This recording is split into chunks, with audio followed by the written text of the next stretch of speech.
ફેર વયો ગલીલ પ્રદેશના કફરનહુમ ગામમાં ગયો અને આરમને દાડે મનખાને ભાષણ આલતો હતો.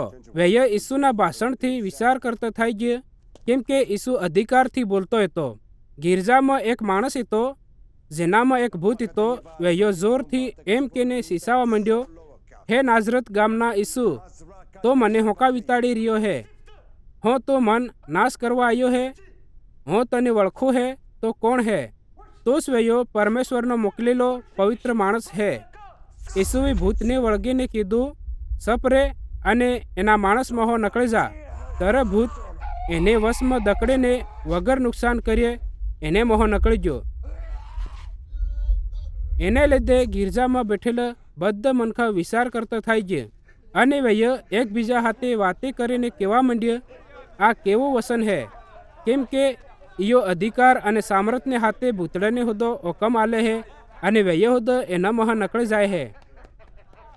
એવી રીતે સારી મેર હર જગ્યા ઈસુની ચર્ચા થવા માંડી.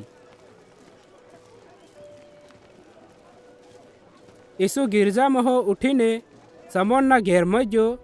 તરત સમોનની હાહુ તાવી પડેલી હતી અને સેલવે એને હારું ઈસુને અરજ કરી. ઈસુ એને ટીકે ઈબો રહીને તાવને વળગ્યો અને તાવ ઉતરી ગયો. તરે વૈયે તરત ઉઠીને એનાને ખાવાનું આલવા લાગી ગઈ.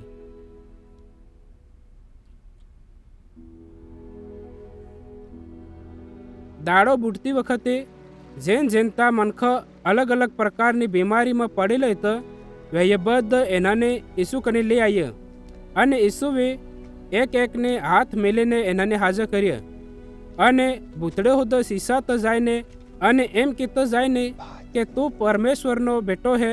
ઘણા મહ નકળી ગયો, પણ ઈસુ એનાને વળગતો અને બોલવા નહીં દીધો હતો, કેમ કે વૈયે જાણતો હતો કે વૈયો મસીહ હે.